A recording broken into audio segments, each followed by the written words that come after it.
Welcome to the Sharpening Stone, where we hone the skills to cut off toxicity and carve out a better future. I'm David, and in this video, we're going to cover part 1 of an introduction to a multi-part series discussing toxic versus healthy relationship behaviors to help you identify and gauge the health or toxicity of your relationships. This video may be a little bit too heavy, so feel free to go ahead and pause it and come back later, or skip over it to the next video if you need to. With that, if you're ready, let's get sharp.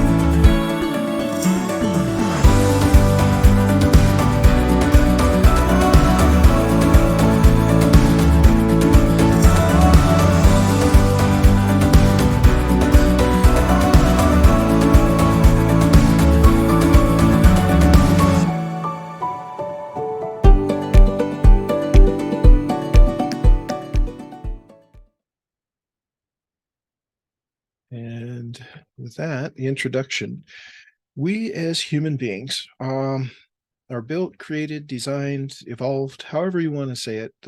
Our existence is that we have innate needs, and we have an innate psychological need to be in healthy relationships. Really, from the moment of conception, if you will, we're connected with other people, and that never really stops, even when we're physically all alone. So even at our very beginning, we are in relationship. It's what we know. It's the way we experience reality. And when we're cut off from that, or it's toxic or hurtful, poisonous, it does a lot of damage to us and causes us to distort our personality, our character, our behaviors in all kinds of really unintended ways. And with that, I'm sure we've all known narcissists, toxic people. That's part of why we're here. And it can seem very much like they're bad, we're good. In reality, and this is a little bit of a hard pill to swallow, none of us really starts out bad or good. We start out just being.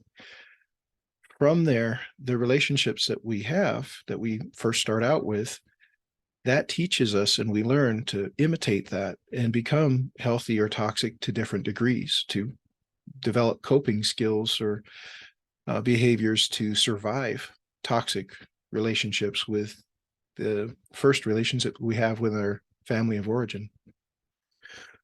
So this is not to excuse anybody's bad behavior, toxic or hurtful behavior. It's not to justify it or make it right.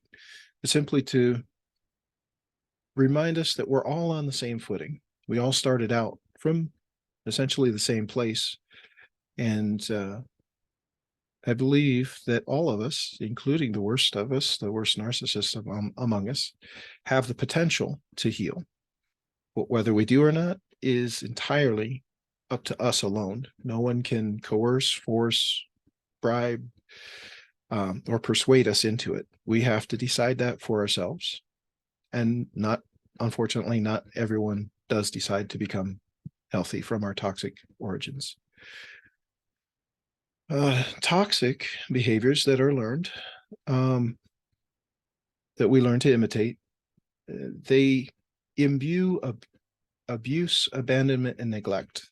That's what these toxic behaviors become. Abuse being mistreatment, maltreatment, not supporting our best well-being and growth. Abandonment, of course,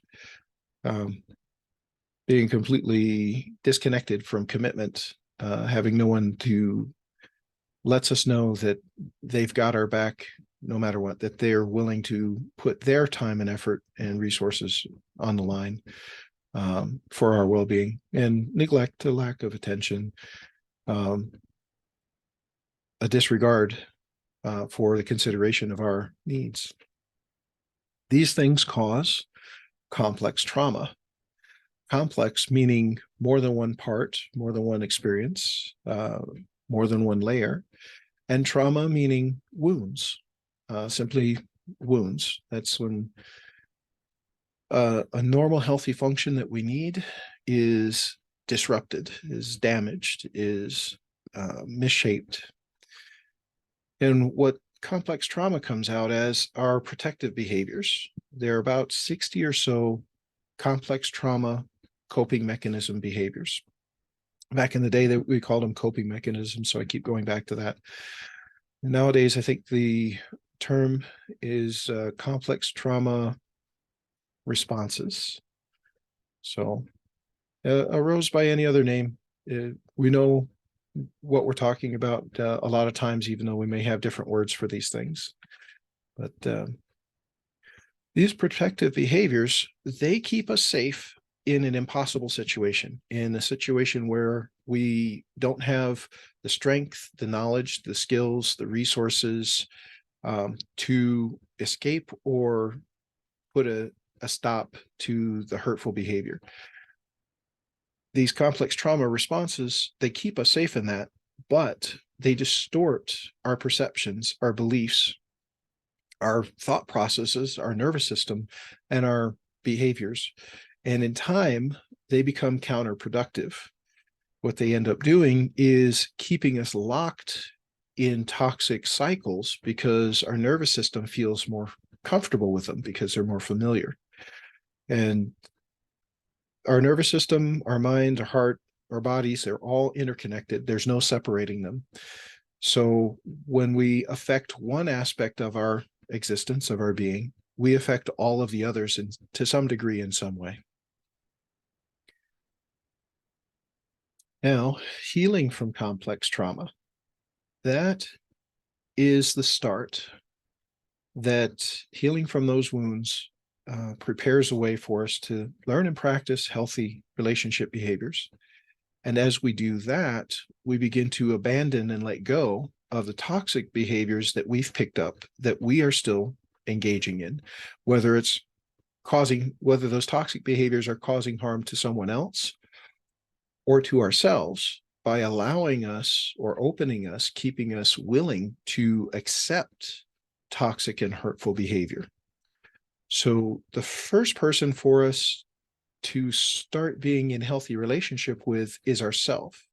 And the first thing to start doing is to stop treating ourselves toxically, recognize when we do it, acknowledge it, correct it to a healthy behavior towards ourselves, and then keep practicing that little by little, even in the smallest degree.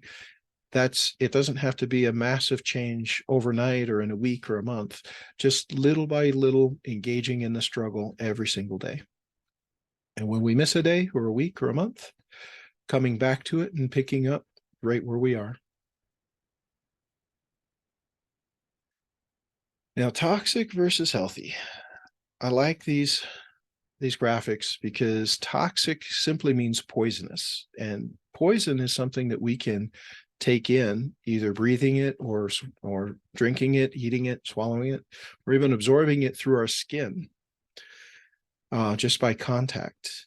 And those poisons can get in and they don't kill us right away. They may make us feel a little uncomfortable. There may be some redness, irritation, soreness, burning, inflammation, that sort of thing. But in time, with toxicity repeated, it begins to cause damage, cell death to different organs, and all kinds of health problems that come out in all kinds of other ways. The same is true for emotional and psychological relational toxicity. These kinds of toxic behaviors do damage to our mind, our psyche, our perception, our openness, our faith, our trust. all all aspects of our psyche and our hearts and our minds. So it's very important for us to switch those out as soon as we can. The sooner we cut out the toxic and replace it with healthy, the sooner we start becoming more exuberant, more vibrant, and begin to really live and enjoy life. If you've ever been sick, say had the flu, a nice temperature of 103, and you're sweating and you've got chills and you got muscle aches and you're coughing and sneezing and dripping and runny nose, the first place you want to do or go is to a wedding or a dance or a social event, right? No. As we're toxic and feeling ill, feeling sick from the effects of these things, we want to just kind of bundle up, hunker down, and just kind of rest and try to recover.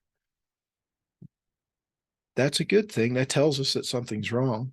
When we keep being exposed to these toxic elements in relationship, then we keep staying sick, and it keeps driving us away from actually living life and enjoying it. When we start getting healthy, though, then the real fun and excitement and adventure begins. So in this presentation, I'm not going to go into detail on these. We're just going to very quickly run over them. And we'll be exploring these more in depth in each one of the following parts of this series. The toxic behaviors that are very common are blame shifting, where one partner blames the other for everything that goes wrong in relationship, even if it's not everything, if it's just excessive. It has to do with a very negative regard for the other person instead of a positive regard. But there's gaslighting, which is a form of emotional abuse, trying to convince the other person to doubt their own experience of reality and perception. Isolation, triangulation, and other things are used in toxic relationships, these toxic behaviors, to isolate, to separate people. Jealousy, envy, these sorts of things can lead to a behavior of isolation, trying to isolate the other person in order to keep them locked in the relationship. Just for me. Emotional blackmail. This one is particularly devious. The abusive partner threatens harm to themselves or others. Basically, the Darvo aspect, becoming the victim, trying to coerce or manipulate the other person into going along with their demands. So without any regard or concern for whether the demands or wants are even possible, just that guilt tripping and shaming of emotional blackmail is really, really terrible in my view. Verbal abuse comes along with this, is another toxic behavior where the abusive partner just lambastes their target, demeaning them, putting them down, a very negative regard for their other partner, and expressing it oftentimes with extreme agitation and extreme rage. The louder they get, they seem to believe that should mean that their case is that much more solid against their target, but it's not. It's just an intimidation tactic to get the other person to be their own worst enemy, to convince them to work against themselves. Another toxic behavior in relationship is financial control. Now, financial control is where an abusive partner tries to make their target completely dependent on them for everything financial, whether it's their money or not. So whether it's the abuser's money or their target's money, they want to, this financial control toxic behavior is designed to cause the target to give up their authority, their agency, their rights over their own financial decisions. And of course, finances affect every area of life. So that's like denying somebody water. You're not going to get very far with life and health if you have no water. Or if someone else is controlling it and using it to blackmail you to get what they want at your expense. Withholding affection. This one is one of the toxic behaviors that I dislike the most. Purposely blocking bids for connection, attempts to connect, withholding affection, attention, interest, just treating the other person as if they don't exist, to communicate to them that they're not worth anyone's time or effort or interest. And again, to convince them to believe that about themselves and become their own worst enemy. This oftentimes is paired with extreme jealousy. As someone withholds affection, and their partner may find companionship, friendship, or any other kind of affection outside the relationship, the toxic person can use that as justification in their minds to be extremely jealous and possessive. Sometimes they just are this way from the beginning, but it's especially dubious when they create a situation that if you get your needs met, now all of a sudden you're the unfaithful one and you're the villain. Not every relationship is the same. Everyone is unique. And this is not intended really to describe every possibility that there could be, but rather to give some of the more common examples of toxic behaviors in relationship and discuss some of how they interact. Triangulation. Oh boy, triangulation. We've talked about this recently. Creating conflict or competition, jealousies, doubts of other people's positive regard for the victim or for the target. Just driving a wedge to be the control valve of information between other people in their relationship in order to typically isolate the target. It's a very toxic and poisonous behavior. Emotional distance. This is a little bit different from withholding affection and attention. When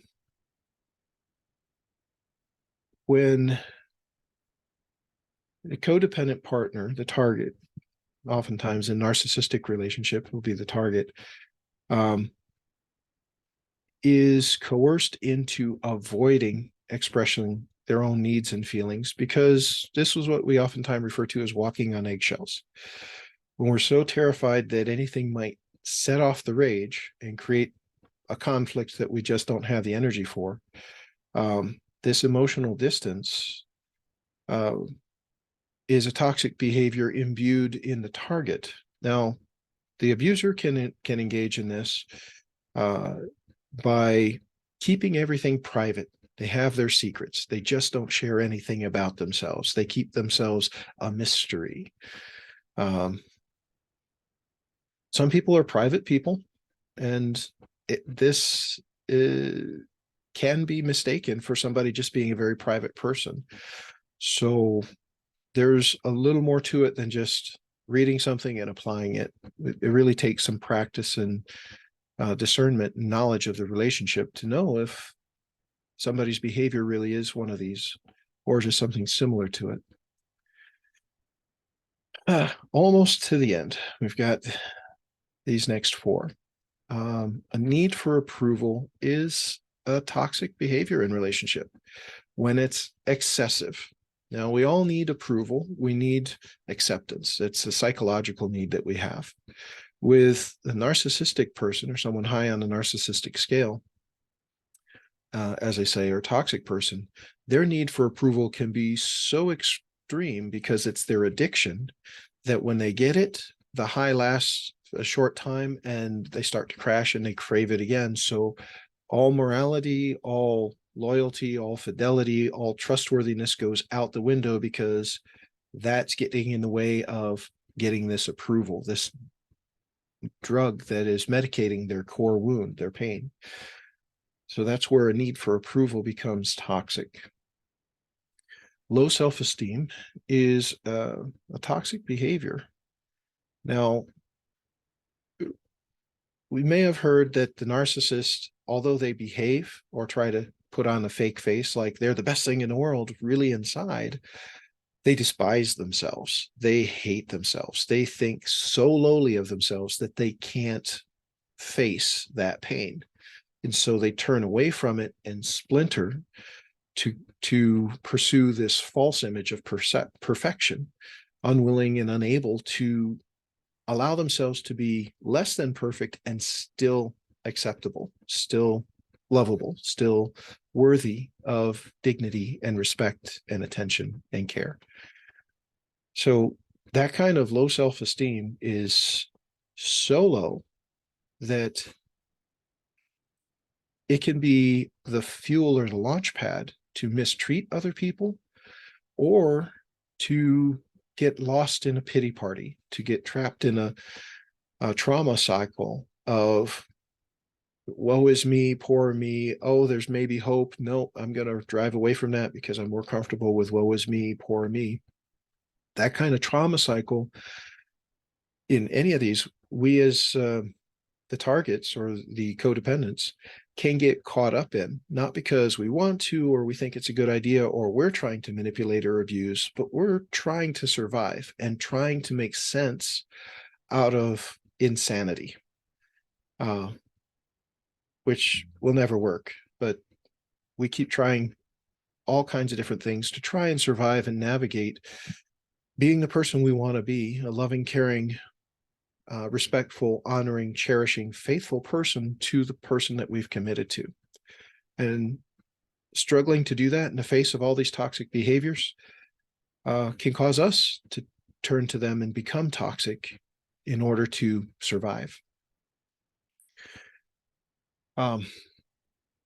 Enabling behavior is another toxic behavior where the abuser is supported by their target in an attempt to prove if I'm supportive enough and tolerant enough and accepting enough, maybe they'll change. Maybe they'll stop being abusive. Maybe they'll see the light and get some help. But there's a saying that if you rescue a fool from their folly, you'll have to do it again.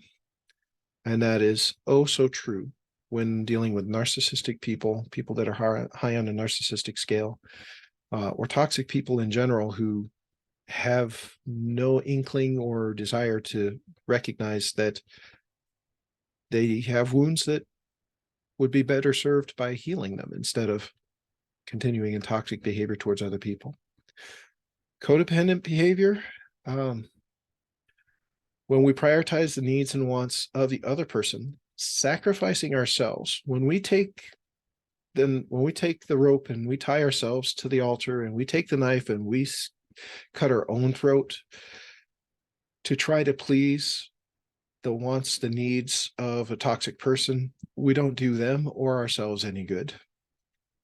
And codependent behavior is very much, it comes from a place of love and giving, but it's distorted. And that's what makes it toxic. Loving and giving is a healthy part of relationship, but when it goes all one way to an extreme and is not reciprocated coming back, that's when it becomes poisonous to us. Hey, thank you for sharing this time with me. You're not alone. If you'd like to start or continue your recovery journey, I invite you to join us at the Sharpening Stone Coaching on meetup.com. We have 100% free narcissistic abuse and complex trauma recovery support group, and we'd love to see you there. It's a caring group of people. We've all been through experiences, and there's a lot of validation and wisdom sharing that goes on. Until then, whatever you decide, do what's best for you, and I wish you the best success in everything.